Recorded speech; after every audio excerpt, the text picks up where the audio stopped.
वज़ीर-ए-आज़म शहबाज शरीफ ने बरतानवी high commissioner से मुलाकात में फिर दोहरा दी और वाज़ेह की है कि पाकिस्तान भारत से बामकसद मुज़ाकरात चाहता है। ऑपरेशन सिंदूर में उसे ब्रह्मोस की भाषा समझ आ गई, क्योंकि उससे पहले जो भारत अमन की आशा कर रहा था वो पाकिस्तान को समझ नहीं आ रही थी। लिहाजा पाकिस्तान बार बार अब बातचीत के लिए गिड़गिड़ा रहा है। मुल्की मसाइल से लाताल्लुक वज़ीर-ए-आज़म मौसूफ तो वज़रा की फौज लेकर सरकारी दौरे पर हैं। वैसे वक्त में जरा सोचिए, जब मुल्क में सैलाब की तबाहकारियां जारी हैं और इतने बड़े वफ्द के साथ गैर मुल्की दौरों की कोई मंतक समझ नहीं आती, और इस दौरे पर शाहाना ठाट बाट के लिए करोड़ों रुपए फूंके जा रहे हैं। एक तरफ सैलाब मुतासरीन एक वक्त की रोटी के लिए तरस रहे हैं और दूसरी तरफ हमारे वज़ीर-ए-आज़म साहब शहबाज शरीफ साहब अपने वुज़रा के साथ गैर मुल्की दौरों में मसरूफ हैं। कितनी बेहिस्सी है ना ये, फिर बातें करते हैं बड़ी बड़ी। नहीं सर, जब तक टेररिज्म उन्होंने साफ कहा है, ये मैं नहीं कह रही हूँ, ये भारत की गवर्नमेंट ने कहा है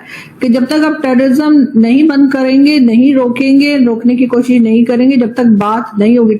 मौजूदा हुकूमत जो कि पीपल्स पार्टी और एमक्यूएम पाकिस्तान समेत दीगर इत्तेहादी जमातों पर मुश्तमिल है, ऐसे में इस गैर फितरी इत्तेहाद को बरकरार रखने के लिए हुकूमत सरकारी दौरों और ओहदों की बंदर बांट में लगी हुई है। इंडियंस क्या कहते हैं कि हमने बहुत पीस नेगोशिएशंस करके देख लिए, बड़े ओवरचर्स करके देख लिए, लेकिन हमें उधर से कभी ठंडी हवा नहीं आई। क्रिकेट को ले आए, हॉकी को ले आए, हर चीज में बातचीत बंद कर दी उन्होंने। और सैर्स के जा रहे वुज़रा को ये हो रहा है मौजूदा हुकूमत में, ये इनको एहसास पाकिस्तान का, ये एहसास इनको हम लाते हैं टॉक शोज और अनलिमिटेड एंटरटेनमेंट सिर्फ यूट्यूब पर। अगर आपने अभी तक हमारा चैनल सब्सक्राइब नहीं किया तो अभी सब्सक्राइब करें और बेल आइकॉन को क्लिक करके हमारी लेटेस्ट वीडियोस के बारे में अपडेट जानें। ब्रिटेन की हाई कमिश्नर जो पाकिस्तान में है जेन मैरियट से मुलाकात में पाकिस्तान के प्रधानमंत्री शहबाज शरीफ ने एक बार फिर अपना पुराना राग अलापा, भारत से सार्थक बातचीत की इच्छा जताई। पीएम हाउस में हुई इस मुलाकात के दौरान शहबाज शरीफ ने कहा कि पाकिस्तान भारत के साथ सभी लंबित मुद्दों पर बातचीत करने को तैयार है। यही नहीं, उन्होंने ब्रिटेन की उस कथित भूमिका की भी सराहना की जो भारत पाकिस्तान के बीच तनाव को कम करने में काम आई। लेकिन ये सच है कि 7 मई को ऑपरेशन सिंदूर में भारत की एयर स्ट्राइक्स के बाद पाकिस्तान बैकफुट पर है। 4 दिन के बाद वो हमले रोकने के लिए घुटनों के बल उनके डीजीएमओ ने भारत के डीजीएमओ से विनती की।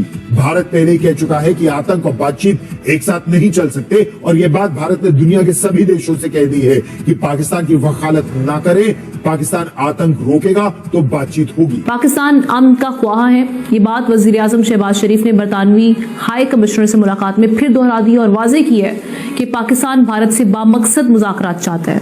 अब सवाल यह है कि क्या भारत हठधर्मी छोड़कर संजीदा मुज़ाकरात की राह अपनाएगा? हारिस साहब, पाकिस्तान ने एक बार फिर अपनी रेडीनेस और विलिंगनेस का इजहार किया है मीनिंगफुल डायलॉग्स के लिए, और प्रीवियसली भी इनवाइट कर चुका है भारत को, लेकिन भारत सुन नहीं पा रहा था, अपनी हठधर्मी पर कायम था। आप समझते हैं कि अब भारत इस मुज़ाकरात को की जो ऑफर है एक बार फिर पाकिस्तान की जानिब से की गई है, इसको संजीदगी से लेगा और मुज़ाकरात की टेबल पर आ जाएगा? हमने देखें, बात यह है कि पाकिस्तान ने मार्क के हक में बड़ा क्लियर ये बात साबित की है कि पाकिस्तान एक बहुत ही मैच्योर रिस्पॉन्सिबल न्यूक्लियर मुल्क है और हमारी मुसल्लह फौज battle hardened and professional very sound. और इसके बाद हमने हमेशा मुज़ाकरात को जो तरजीह दी है, हमने हमेशा बात की है कि अगर प्रॉपर तरीके से सीरियस तरीके से डायलॉग की बात की जाए और उसमें कश्मीर के मसले को एजेंडे पर शामिल किया जाए, पाकिस्तान हर वक्त हर जगह किसी की मेडिएशन के साथ भी हम तैयार हैं मुज़ाकरात के लिए, हमें कोई प्रॉब्लम नहीं है। लेकिन इशू ये है कि भारत को तकलीफ है, जगह पाकिस्तान ने ओपनली कहा, ट्रम्प ने कहा उन्होंने ठीक है जी we are ready for mediation, कोई मुल्क के साथ मेडिएशन में तैयार हैं, सऊदी में बैठ जाएं, टर्की में बैठ जाएं, किसी और मुल्क में बैठ जाएं। बिल्कुल ठीक है। एहतशाम साहब, ये पाकिस्तान तो बार बार कह चुके हैं कि तमाम जो कंटेंशियस मैटर हैं, बीट कश्मीर और आपका जो वाटर डिस्ट्रीब्यूशन का मसला है, इस पर बैठकर बात करते हैं कि ये बातचीत होनी चाहिए।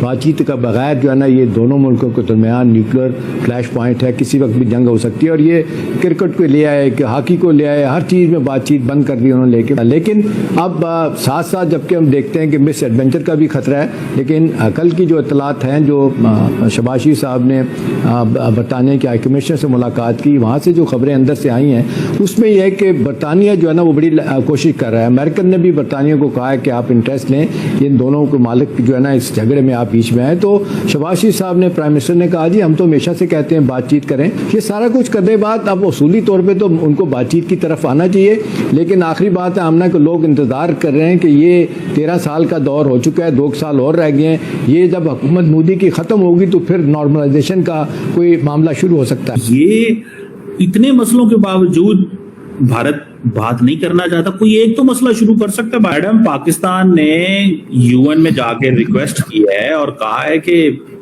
हम चाहते हैं कि भारत के साथ डायलॉग हो, डिस्कशन हो, हम नॉर्मलाइजेशन चाहते हैं। भारत के वहां पे जो एम्बेसडर साहब हैं उन्होंने कहा है जी पाकिस्तान जो है वो सीरियल मांगता है, ये IMF से पैसे मांगता है और दहशतगर्दी कराता है। तो इसाक डार साहब आपको पता है पाकिस्तान के फॉरेन मिनिस्टर वहां पे गए हुए थे। सो पाकिस्तान ने एक एफर्ट की कि मजीद डायलॉग की बात की जाए, इंगेज किया जाए, लेकिन इंडिया जो है वो कह रहा है नहीं, एक तो तुम लोग मांगते हो, चलो ठीक है, दुनिया कर्जे तो लेती है, सारी दुनिया कर्जे लेती है, हम भी कर्जे लेते हैं। दूसरा उन्होंने कहा नहीं आप दहशतगर्दी कराते हैं। तो डोंट यू थिंक कि इंडिया को थोड़ी हमारी इस ऑफर को कबूल करना चाहिए, डायलॉग को? क्या समझती हैं, इंडिया क्यों नहीं कर रहा है इस ऑफर को मैडम कबूल? सर शायद उसकी रीजन ये है कि वो पहले उन्होंने कई बार डायलॉग करने की कोशिश की थी और जो पिछली गवर्नमेंट्स रही हैं उनमें भी यही बात होती रही, लेकिन उसके साथ साथ जो है वो भारत के अंदर अटैक्स भी चलते रहे और उनको हम रोकने में नाकाम रहे। और हमारी तरफ से कहा गया कि जी ये नॉन स्टेट एक्टर्स हैं, आप भी इंडियन टीवी पे जाते रहे हैं, मैं भी जाया करती थी, तो उधर यही बात होती थी। हमारे पैनलिस्ट आके कह देते थे कि ये नॉन स्टेट एक्टर है, गवर्नमेंट की तरफ से भी यही कहा गया। तो मेरे ख्याल है अब भारत जो है वो इस चीज में अब तैयार नहीं है कि जब तक आप इस चीज को नहीं रोकेंगे, क्योंकि अगर हमारी साइड से कोई जा रहा है और कश्मीर में जा रहा हो या कुछ भी कर रहा हो तो वो हमारी भी उतनी ही जिम्मेदारी बन जाती है जितनी उनकी साइड की सिक्योरिटी के लोगों की बनती है। तो उस पे अगर हम बात करेंगे तो आपके ख्याल से क्या बात की जा सकती है, जब हम अपने ही उन लोगों को बिठा के रखा हुआ है जिनको सारी दुनिया टेररिस्ट कहती है, सिर्फ भारत नहीं। तो ये इतने मसलों के बावजूद भारत बात नहीं करना चाहता। कोई एक तो मसला शुरू कर सकता है भारत। नहीं सर, जब तक टेररिज्म, उन्होंने साफ कहा है, ये मैं नहीं कह रही हूँ, ये भारत की गवर्नमेंट ने कहा है कि जब तक आप टेररिज्म नहीं बंद करेंगे, नहीं रोकेंगे, रोकने की कोशिश नहीं करेंगे, जब तक बात नहीं होगी, terror and talk can not go together, ये तो उन्होंने कह के जिसे कहते हैं ना कि पाकिस्तानियों को भी उनकी ये सेंटेंस याद हो गई है। तो जब तक ये काम नहीं करेंगे तो फिर कैसे होगा? आप चाह रहे हैं कि वहां पर जो अटैक्स चल रहे हैं, जो यहाँ से गज़वा हिंद और क्या क्या कह के जैद आमिर साहब और इस तरह के लोग भी बातें करते रहते हैं, उन तक को तो रोका नहीं जा रहा कि जी आप इसके सब की स्टेटमेंट ना दें, इस तरह की वीडियो ना बनाए। जो लोग ऐसी वीडियो नहीं बना रहे उनके ऊपर तो एक्शन हो रहा है मेरे जैसे, लेकिन जो लोग नेगेटिव बातें कर रहे हैं, जो बार बार कह रहे हैं जी गज़वा हिंद हो जाएगा, हम भारत में ये कर देंगे वो कर देंगे, उनको तक रोका नहीं जा रहा है पाकिस्तान की गवर्नमेंट की तरफ से। तो भारत कैसे भरोसा करेगा? आप बताइए, वो क्या बात करेंगे? ठीक है हमारे यहाँ पर आके आपके लोग अटैक करते रहे कश्मीर के जिहाद के नाम पर या किसी भी नाम पर, और उसके बाद हम आपके साथ बिजनेस की भी बात करेंगे, दोनों तरफ के लोग ट्रेड भी करना चाह रहे हैं। इसके लिए डेफिनेटली अगर हम भी भारत की जगह होते हैं हमारा भी यही जवाब होता। तो आपको ये वीडियो कैसा लगा कमेंट बॉक्स में जरूर लिखिए, इस वीडियो को लाइक कीजिए, शेयर कीजिए, सब्सक्राइब करना ना भूलिए आपके चैनल EFC और जेड को। मिलते हैं अगली वीडियो में। जय हिंद।